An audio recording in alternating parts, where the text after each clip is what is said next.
nauna. Alam na pala ng Senate President na mayroong warrant of arrest. Ba't di may tanong sa kanya, ba't niya hinayaan na makipag-coordinate pa ang NBI sa USA? Ang ibig sabihin nito, pinayagan niya na arestuhin ang isang incumbent senator dito mismo. Dito mismo sa premises ng Senado. Ito ang balita ngayon trending at pinag-uusapan ngayon sa mundo ng social media ang di umano'y balitang dapat malaman ng taong bayan na pilit itinatago o ayaw umanong ipalabas ng bayarang media sa palasyo, kamara at senado sa publiko. Pero bago ang lahat, kung bago ka pa lamang sa channel na ito at kung gusto mo ang balitang politika, please huwag kalimutan mag-like, subscribe at i-click ang notification bell para mas maging updated ka palagi sa lahat ng mga video na ina-upload namin.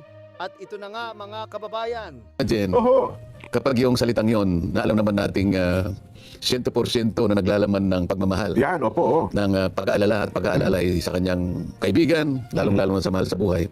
Kapag ka yung salitang yon ay dumating sa iyo Opo. sa akmang panahon. Yan. Hindi yung halimbawa Sa anumang kaparaanan, ano? dito naman yung dahil nga sa may cellphone na tayo. Opo. Hindi naman po pwede maliban na lang kung walang signal. Yan, oo. Halimbawa, nung nagkakaroon ng alingas-ngas, sabi na nating kaguluhan, meron pang putukan, dahil gabi ngayon, yung isang maliwanag na, Sen, kumusta ka na ba dyan? Ano ba ang dyan? Ano bang may tutulong namin? Kapag ka yung pag-aalalang yon ay talagang dumating doon sa pagkakataon na kailangan dumating, Yun. lalo mong pahalagahan yun eh. Pero kapag ka dumating yung pangungumusta, kinabukasan na. Ayun. Parang courtesy na lang. Di ba? So, yun lang ang masasabi ko dahil diyan nagtatalo yung mga ibang mga kasama ko eh. Nasa majority kami, nandito yung minority. Sabi ng mga minority, kinamusta rin namin kayo eh. Pero pagka tinignan mo yung, yung mga oras kung paano ipinaabot yung kanilang pag-aalala, halimbawa, yung kanilang pag-aalala. Yung concern, ano? Yung concern nila. Yung simple kung ginaganon, alam mo na ibig ko sabihin. Paano kung halimbawa, isa lang sa amin kasi siguro yung isa sa amin, tinesting lang. Pagka-text niyan gano'n, nagsipag ano. Makikita mo eh. So, ikaw na ang bahala ngayon na magbigay ng pagpapakahulugan. Yung pinag-uusapan kasi natin yung kadakilaan, yung nilalaman ng puso mo yung intensyon, no? sa panahon na ipinadala mo yung mga salitang may pag-aalala at pagkalinga sa'yo. Yan ang importante. Kaya, huwag na tayong magplastikan, sabi ng mga kasama ko. Alam naman natin yung oras na sunod-sunod kung kailan kayo nagpadala ng pag-aalala sa amin. Ako naman, hindi naman ako nakikialam na ron dahil sa diba, wala naman tayong pinagsimulan na masama. Ang tanging alam ko noon ay ginagampanan namin ang aming tungkulin. Yan, diyan po ipinauubaya lahat sa ating Panginoon Diyos, ang ating kapalaran. Totoo, kasi alam niyo, Sen, ang nangyari ganito parang binabash patuloy ang inyong kasama sa Senado dahil sa para bagang dating hindi nyo man lamang kami kinamusta. Yun bang salobin yung damdamin na yun? Hindi na siguro para punahin natin o i-bash yung isang tao kahit pa tayo dalit siguro masama ang loob natin sa kanya. Hindi naman siya tumayo ng dahil doon eh. Yun na nga po. Malayo doon eh. Tanggap naman namin kung halimbawa nakalimutan o kaya naging huli ang pagkaka-text ng kanilang pag-aalala. Hindi na yun eh. Hindi na yun kaya lang napunta doon dahil nga nagkaroon pa ng palitan ng paliwanagan kasi doon. Pero kung halimbawa, hinayaan na lang namin lumipas yun, wala namang pagmumulan pa ng di pagkakaunawaan doon eh. Ang naging problema kasi, may tumayo pa sa dami kasi ng mga nagbibigay ng mga iba't ibang naratibo na parang yung nangyari doon sa nakaraang araw na yun, yung dalawang makulay na araw na yun, nagsimula nung Lunes, medyo nagkaroon ng lal ng Martes, biglang may pumutok ng Miyerkules. Yung dalawang araw na yun, ang daming mga conspiracy theories eh. Ang pinakamasakit doon, yung parang gawa-gawa pa namin eh. Well, yun po ba sakit? Parang stage go na po yan. Hindi ko na masyadong pinansin. Pero alam na alam mo yung talagang gustong gumawa ng iba. Palilitawin nila ngayon dahil maaaring kontrolado nila yung social media halimbawa. Importante sa kanila yung maiba nila yung naratibo eh. Sabi kasi nila, he who controls the narratives. Yan ang magiging yan ang makapag-impluwensya sa perception at opinion ng mamamayan. Pero alam mo, ako palagi akong naniniwala na ang katalinuhan ng mamamayan ay hindi mo susukatin sa ganun lang. Yan, tama po Marunong ding mag-analyze yan. Hindi sa mo maniwala basta sila, maimpluwensyahan sa maniwala sila o hindi. Ako tiwala ako sa mamamayan. Sa kanilang kabuuan, Opo. lilitaw at lilitaw ang tunay na naratibo dyan. Samantalahin ko na yung punto yan sa yaban din lamang nabanggit nyo. Actually, nung tumayo po si Senadora Risa Ontiveros at doon nga na niya nasabi na para bagang dating parang wala lang. Ano ha? Pagkatapos po niya magsalita ay parang tumayo ho kayo eh. Hindi, tumayo talaga kayo at gusto niyo sanang magtanong sa kanya. Ano ha? Pero nakiusap po ang Senate President Alan Peter Cayetano na kumari ay pagbigyan nyo na. Huwag na magtanungan pa o kung sa bagay na yan, yun ang kanya sinabi, magkabilang panig. Pero pwede ko bang hilingin sa inyo, Sen? Ano ba dapat niyong itanong at ano ba gusto niyo itanong sana kay Senadora Risa Ontiveros batay doon sa kanyang mga naging pahayag? Hindi kasi sana ang inaasahan ko na tumayo siya ron. Opo. Maaari naman siyang magbigay ng kanyang opinion at pahayag sa nangyaring 2 araw na yon. Pero sana, ang itatanong ko dahil hindi ko na nga naitanong sa kanya, Opo. bakit bigla na lamang napunta doon sa konklusyon na bakit tayo nagkaganito? Oho. Para bang ang nangyari, hindi man niya sinasabi, napunta tayo sa ganito, sa pinakamababang bahagdan ng kasaysayan ng Senado. Opo. Parang yung 2 araw na yon, parang nagkaroon ng kaganapan dahil sa nangyari na nagkaroon ng palitan ng leadership. Samantala kung titingnan mo, maski sila yung magsalita, yung pagpapalit ng leadership, karaniwang nangyayari na yan. Totoo po yan. Oho. Napalitan si dating SP Migs. Si Escudero. Hindi, si Migs muna. Migs muna, yes po. Migs pala. O, pinalitan ni Chis Escudero. Yes po. Siyempre, initially, siyempre may tampuhan doon. Pero maski sila, alam din nila na mangyayari at mangyayari Anytime yun. pwede mangyari yun. Ngayon, makalipas ang ilang panahon, si Chis nga yung nagsara na ng 19th Congress. Opo. Hanggang sa pagbubukas ng 20th Congress, si Chis ang nauna na na-elect. Alam na natin yon. Ngayon, pagkatapos, yun, nabaliktad ang pangyayari. Opo. Si Tito Sen na ang naging Senate President, siya na yung SP. Opo. So alam naman nila, nakaraniwang nangyayari. Ito yung pinaka-nature ng isang parliamentary institution katulad ng Senado. Oho. Lalong-lalo na kami 24 lang, ang dali namin mag-usap. Opo. Kung minsan na 5 priorities, hindi nagagawa. Teka mo na, parang ganitong nangyayari, pwede kayang usap tayo para palitan natin ito. Para naman ganito, malagay naman sa ganito, ganyan. Ano? Nangyayari talaga yun. Siguro, ang hindi lang nila matanggap sa nangyari nung Lunes, hindi nila inaasahan na makakarating si Senator Bato. Oho. Maliwanag sa kanila ang kwenta. 12 hawak na namin. Okay. Opo. Sila naman ay 11 ata, di ba? Opo. Kung saan makukuha niyo yung 12. So wala rin silang magagawa. Sabi niya kasi kung 12 lang, Opo. ay kinakailangan mo makuha yung 13 kasi yung 13 ay majority na yon. Yun, Ngayon oo. sabi nila, imposible naman makarating si Senator Bato. Oo. Ang nangyari kasi, yung hindi nila inaasahan. Although sa akin din, hindi ko rin naman alam kung paano nangyari yon. Opo. Ngayon, pagkapalitan ngayon. Yung pagkakapalitan na yon dahil nga sa hindi nila inaasahan, Oo. sa aking palagay, nakapagbigay ng matinding Sama ng loob sa kanila. Na, yun siguro ang dahilan kung bakit napakahirap tanggapin para sa kanila. Opo. Kaya na pinapaliwanan ko, bakit hindi mo matanggap yung pangkaraniwang nangyayari sa ganong klaseng institusyon? 24 lang kayo eh. Oho. Yung mag-usap lang kayo ng isang araw, may mangyayari talaga doon eh. Totoo po yan. Oho. Yung nangyari sa nakaraang mga pangyayari, natanggap, bakit ito hindi mo matanggap? Dahil nga, doon sa hindi inaasahan. Oho. At kung makikita mo dyan, ako tingin ko, ito lamang ang takeover na talagang walang basbas ang Malacanang. Walang basbas. Yung mga Sila takeover alam. noon, mga takeover na kay Mix Subiri at yung mga nakaraan pa. Opo. Maski na yung na-takeover si Coco Pimentel, lahat. Oho. Maski nung nagasyon si Franklin Rino. Lahat yan, merong basbas lahat ng Malacanang. Hanggang sa dumating nung ng Lunes, yun pala ng basbas ang Malacanang. Hindi nila alam din. Oo. Nangyayari pala yun. Isa yun. So, bakit ganun ang sama ng loob? Hindi nila inaasahan eh. Oho. They did not know what hit them. Nagising na lang sila sa katotohanan na nakarating si Senator Bato. Oho. At hanggang nakuha nga namin ang majority. Ang katotohanan, na masama ang loob nila, aminin mat nila o hindi, nung pumasok ako sa lounge namin, Ayun, yung di ba naikwento ko na, Oho. sabi ko, mga kaibigan, ang pupula ng... Ba't ang pupula ninyo? Ngiti-ngiti naman sila. Alam naman nila, boss, nag-enjoy kami. Opo. Ayun. Alam na natin yon, di ba? Oho.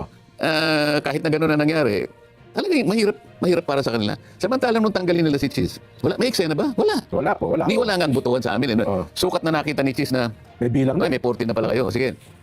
Siya pa nag-congratulate. Oho. Siya pa yung nagpasumpa. Oho. Sports lang eh, di ba? Kayo lang ata hindi nakakalam nung oras na yun. Nagpapalitan na pala eh. Di ba? O, di ba nagmi-meeting pa ako sa Blue Ribbon? Hindi ko Oo. alam. Nag-hearing pa kayo eh. Tinapos ko pa hanggang alas 4 hindi na pala kami. Natawa nga ako eh. Hindi na tinanggap namin. Ba't pinipilit nila na, hindi, masakit ang loob niya, napalitan niya. Mali po yun eh. Oo. Tanggapin po natin na dahil sa nabigla kayo. Pero, kinakailangan bumalik kayo sa inyong kasaysayan. Nangyayari po talaga ito. Aha. Yan lang naman ang dahilan eh. Kaya siya tumayo na gano'n. Ba't punta nangyari sa atin ito? Para Ba't daw- kinakailangan bigyan mo ng malaking punto yun na, bakit? Nagpalitan lang ba tayo? Di ba dating nangyayari ito? Yun nangyayari ko eh. Ngayon, Ayun sana yung tatanong ninyo. magsisimula ako doon. Opo. Bakit parang takang-taka ka? Oho. Nang dahil ba sa nabigla lang kayo? Opo. Kasi ang itatanong ko rito, di mo man lang napansin. Dahil si Senator Bato, sa kanyang kalagayan, dahil hinahanap nga siya ng kung sino-sino, di ba? Napunta pala yung NBI doon. At inamin naman ni Tito Sen, Opo, di ba? opo. Inamin niya na merong warrant of arrest. Bagamat sinabi niya rin sa akin, hindi ko nakita yung yung warrant, hindi nila pinakita. Basta sinabi lang nila Opo. na merong warrant of arrest na isa-serve namin. So, ang sinabi niya, makipag-coordinate kayo sa USAA. Oho. Oho. O, tatanungin ko sana sa kanya, Madam Senator, bakit hindi mo sabihin muna, kaya tayo nagkaganito? Ba't nyo pinapasok ang NBI? Ayun. Sino ba nauna? Mhm. Alam na pala ng Senate President na mayroong warrant of arrest. Ba't di mo itanong sa kanya, ba't niya hinayaan na makipag-coordinate pa ang NBI sa USAA? Ang ibig sabihin nito, pinayagan niya na arestuhin ang isang incumbent senator dito mismo. Dito mismo sa premises ng Senado. Kaya itanong mo sa sarili mo, bakit tayo nagkaganito? Opo. Hindi ba mauna mong dapat na itanong doon sa mga kasama mo sa majority na ngayon ay minority na kayo? Oho. Hindi mo rin ba itatanong, Senator Risa, kung anong ginagawa dito ni Antonio Trillanes? Oho. Hindi ba dapat yun ang naisip mo? Si Antonio Trillanes ba, una sabi doon yun sheriff na ba ng ICC? Oho. O is he working with the Interpol? O kaya, siya na ba yung executive director ng PCTC? Kaya siya nandito, siya magsaserve. Oho. Dapat sana tinanong mo muna yon. So, Ayun. lahat ng nangyari nung Lunes na yon, hindi pa dating nangyayari sa atin. Oh. So, ba't mo itatanong ngayon, Mr. President, ba't nagkaganito tayo? Mhm. Hindi ba? Parang nalagay daw sa kahiyahiyang kalagayan ng Eh, Senado. sino nga nagpasimula? Ba't Ayun, tayo nalagay sa ganong kalagayan? Mhm. Oh, hanggang sa dumating ang Miyerkules, hindi nakakuha ng temporary restraining order. Walang, ibig sabihin, hindi nag-issue ng temporary restraining order ang ating Korte Suprema. Yes po. Oh. Hanggang sa binigyan sila ng 3 araw na mag-submit ng mga kaukulang pagpapaliwanag pa. Pag dumating ang araw na yon, hindi pa rin nagbigay ng TRO. Pero, dinistinggi ng Korte Suprema na hindi kami nagbigay ng TRO. Pero, Yes. nananatili pa rin kanyang kinoconsider pa rin namin yung merito ng kaso. Oho. Hindi pa tapos ito. Mhm, mhm. Anong ibig sabihin nun? Yun lang, pagbibigay ng TRO ang hindi binigay. Ngunit, Yes. aayusin pa, i-dispose pa, pag-uusapan pa, ano ang magiging hatol nila doon sa main case, doon sa merito ng kaso. Oho. Maliwanag yun eh. Yun ang nga. Pero, bakit meron ng NBI? Naggusto na siyang Oh, tapos sasabihin nila, may technicality, may ginagamit pa silang technical. Wala namang kaya sa Senado, nandun kami sa GSIS. Oh. Jen, Oho. ang pagitan namin dingding lang eh. Ding-ding lang talaga pagitan. Opo. So, sasabihin mo ba yun, wala kami, sinabi ng Pangulo Jen, wala kanyang nanggaling sa gobyerno na kautusan na arestuhin si Senator Bato. Yan. Kaya sabi niya, kalma lang kayo. Yun ang sabi ng Pangulo. Oh. Paano ginagawa ng mga NBI? Yung sabi na naman ng ni Presidente ng GSIS, kasi po ang daming dumadaan na rito ngayon kasi nga sarado yung tagos-tagos main ang gate. Dito po. po, ang dami po naming mamahaling mga kasangkapan na dapat na rito kaya tumawag po kami ng NBI. Mga Mali victims naman daw. yun eh. Oho. Philippine National Police ang may katungkulan nun, hindi NBI. Yun na nga. Mhm. So, ngayon, tatanungin niya na, bakit po nangyari sa atin? Itanong mo muna, sino ba ang nagsimula ng hindi karaniwang pangyayari dito sa Oho. Senado? Bakit nangyari yun? Ang tanong niya. Oh. At ang naging daan kung bakit nagkagani-ganito tayo ay yung mga di pang karaniwang pangyayari na inyong pinayagang mangyari. Oho. Nagsimula na tayo, umaga pa lang, nandyan na yung NBI. Oho. Idami naman ni Tito Sen. Nagmerienda, Alas 7 pa lang ata daw ng umaga. nag-breakfast sila doon. Oh. At yun lamang kanyang kautusan, makipag-coordinate kayo sa USA. Bakit nyo i-execute, bakit nyo i-implement, halimbawa, ang isang warrant of arrest dito mismo sa premises Ng ng Senado. Oho. Walang nangyaring ganon. So dapat hindi siya nagtanong ng ganon na para bang takang-taka pa siya. Opo. At sa katapusan ng kanyang pagpapaliwanag, parang gusto pa niyang i-attribute sa amin na kaya kami nagkaganon dahil nga sa pangyayari na dumating si Senator Bato. Oho. Technically speaking, Jen, member naman siya, di ba? Totoo po. Oho. Pwede siyang bumoto, bakit hindi? Bakit? Hindi ba siya pwedeng bumoto? Pwede. Opo naman. Hindi ba siya pwedeng pumasok? Pwede. Hinahanap na siya. Kaya lang nagkaroon ng problema dahil nga nandyan pala kayo eh. Oho. Pero kung halimbawa, pinayagan niyo siyang pumasok. Oho. Pagkatapos paglabas niya, tsaka niyo na lang siya hinuli kung kaya niyo siyang huliin. Oho. Wala sana nangyaring ganon. Pinigil nilang pumasok yung tao. Siyempre, nagpupubiglas. Boboto eh. Kaya, Di ba? Oh. kaya nagkaroon ng ganon. Oho. So, maliwanag na sila mismo ang gumawa ng mga bagay na hindi pangkaraniwan. Kaya nga nagkaganon-ganon ang Senado nung araw na yun. Oho. Pero hindi niya pwedeng sabihin na kami ang may kasalanan nun. Opo. At hindi ako naniniwala na nadungisan ang dignidad o integridad ng Senado nang dahil lang sa kanilang mga naratibo ngayon na pinipilit na ipamukha sa ating mamamayan na para bang kami ang may gagawin. No? Ayun. Oho. Kailangan ipaliwanag natin na mabuti. Opo. Sana ho maintindihan ng ating mga kabayan, ano? Kasi kung talagang sisimulan, kumbaga sabi nyo nga, doon sa simula, kaya nagkaganon ang nangyari. At doon sa punto pa sinabi, doon ata ang lalo nagdamdam si Senadora Pia na parang walang nangyari. Makalipas lang ilang araw na parang walang nangyari lang, parang hindi na tayo concerned doon sa natapos na pangyari sa Senado. Kasi ako mismo, kahit na hindi ako masyadong nagkikikibo doon, dahil ano man ang gagawin ko, nakakulong na kami ron eh. Opo. Dumating na yung sir, dyan lang po muna kayo. So nandun lang kami sa kwarto na yun. Opo. Pero itong mga kasama ko talaga, talagang may nervyos talaga. No? Opo. At hindi ko naman sila, Kabinado ng Senadora Pia. hindi ko naman sila masisi. Opo. Nagtawagan na kung sino-sino. Si Senator Lorian, naalala ko, tinawagan niya si Secretary John Vic. Ayan, opo. Si Pati si Director Matibag, tinawagan na, di ba? Senator Cayetano, Pia. ang tinawagan niya yata yung NBI. Opo. Hanggang sa naririnig ko, dahil malakas na yung boses, na ma'am, wala Wala kaming tauhan dyan. Wala kaming, yes. Anong sinasabi mo? Wala. Nandito nga at ikinonfront ng usahan namin, ng paputok ng warning shot. Sir, ma'am, huwag niyo po akong sigawan. Lalo nagalit yung isa.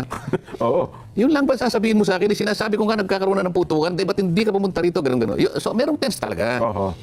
Natins talaga yung mga tao. Siguro kung si Senator Risa nandun, baka isa rin siya sa ninervyos din. Kasi hindi naman namin nalalaman kung ano ba ang nangyayari sa labas eh. Oo. Kasi meron din nauna, tila yata sinabi naman daw ni Senador Erwin Tulfo bago nangyari yung Sen, ang kanilang punto na para bagang ibinibintang daw sa kanila na may timbre kaya nakaalis daw yung mga minority ngayon bago daw po naganap yun na parang pinagbibintangan na alam nila yung mangyayaring pagpasok sa loob ng Senado. Ako naman, hindi ko naman pinag-iisipan sila na gano'n. Kasi nga, kung alas 7 na, maaari naman silang umuwi. Totoo naman. Na minority sila. Kung may pag-uusapan kami na sa majority, caucus lang naman yun eh. Oho. Pero ang hindi ko maintindihan, sino ba ang nagsabi sa mga staff namin na umuwi na? Kasi sa akin lang manggagaling yun eh. Opo.